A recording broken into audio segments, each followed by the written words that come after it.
Hi everyone, I'm Jim and welcome to the review of A Little Dose of American Hatred, the second studio record by the American band Superjoint Ritual. Today we are celebrating the 20th anniversary of the record, so I decided to go back and see if it still holds up or not. I already reviewed their first record, Use Once and Destroy, last year, for its anniversary as well. And there I talked about how I basically found out about this band. It was because my family members were massive Pantra fans at the time. And when this band released their first record, they of course bought it, because Phil Anselmo, the vocalist of Pantra, is the leader here. Besides him, we also have Kevin Bond on lead guitar, Jimmy Bauer of the band I Hate God on rhythm guitar, Hank Williams III on the bass, he's a country star, and Joe on the drums. The production on the record is tight, it's clean but heavy, no loudness or no clipping. It's sludgy, it has an underground feeling to it, and I truly enjoy it. Message is diverse, the songs are mostly about personal struggles, revenge, murdering people, substance abuse, stuff like that. Also some shit that I don't even understand, like Phil is singing about some demons, some cults, and I'm like, what? What? Structure of the songs is mostly advanced, which means the usual structure here goes like this. There is an intro, then verse, chorus, a bridge part, verse, chorus, a new bridge, then another change, and the outro. Sometimes it's slightly different. The music on this record could be described as a mix of sludge metal and hardcore punk, but I also feel they are using lots of thrash metal, black metal and death metal influences here, especially black ones, like you can hear that in their riffs. The record starts with the song Sickness, and the first thing you're going to notice here is the drumming. It's stellar throughout the entire record. The drummer is killing it, he can play it fast, he can play it slow, he can groove, he can blast beat. He's excellent. Then we have the bass by Hank. It's audible, it mostly follows the guitars. The guitar work is the most interesting thing about this record. We have some sludgy riffs, some breakdowns here and there, some tremolo stuff. It depends on the song and I truly enjoy it. There is variety in the sounds. Finally we have the vocals by Phil and he's killing it. He sounds just as furious as on the previous record. He's angry, he's pissed off. He sometimes also whispers, which is weird to me, like I don't enjoy it, but his screaming and growling is amazing.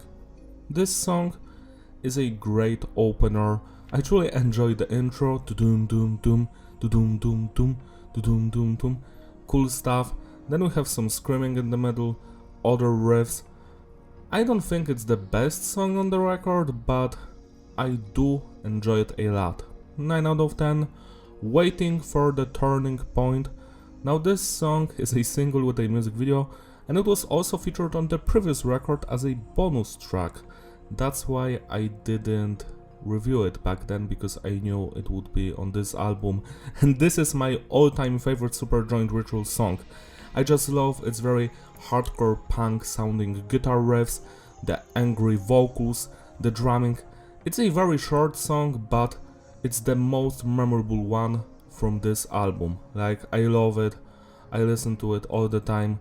It's a fun track, 11 out of 10. Dress Like a Target. Now this one is slightly different from the previous song. I don't particularly enjoy the intro to it. The guitar riffs sound kinda lame, but then they change the atmosphere, have some very groovy, sludgy, evil sounding parts. I truly enjoy it. It's slightly black metal influence, I think. I do love the chorus in the middle part of the song. I just wish the beginning of it was better, because that intro wasn't for me. Everything else was great. 8 out of 10. The destruction of a person. Yet again, a very similar thing has happened here. I don't particularly enjoy the intro, but I do enjoy the more groovier and darker guitar riffs. The vocals, yet again, perfect. This song kinda reminds me of the Doom soundtrack, you know, the video game? Not the new one, but the first one from 1993. The guitar riffs have that vibe to them. 8 out of 10. Personal Insult. Now this one brings back the energy, the intensity. It's fast, it's straight to the point. I love the vocals here and the guitar riffs as well. Also, my throat is hurting me right now. What the fuck? I'm turning into Phil. 1, 2, 1, 2, 3, 4. Yeah, I forgot to mention that almost every song on this record starts with Phil counting 1, 2, 3, 4 or 1, 2, 1, 2, 3, 4. Nice. 8 out of 10. Never to Sit or Stand Again is the second weakest song on this record. I feel like it could have been better. I do enjoy the guitar riffs, but they aren't special, and the vocals also aren't that great because sometimes Phil is using that whisper voice and I am not a big fan of that stuff. Still, it's an okay song. It's not bad by any means. It's just compared to everything else on this record, it falls short. 7 out of 10. Death Threat, now this one brings back the energy, the intensity. I love the guitar riffs here so much. They have a slight death metal atmosphere to them. The vocals are bonkers. This one yet again is very short, straight to the point, but every section of this song is enjoyable and I just love it. 10 out of 10, permanently. Now this one has an amazing intro, it stands out, it's very memorable and beautiful. It reminds me of Suicide Note from Pantura for some reason. I just love it. Then the song just turns into a death/black metal machine. It's so heavy, it's angry.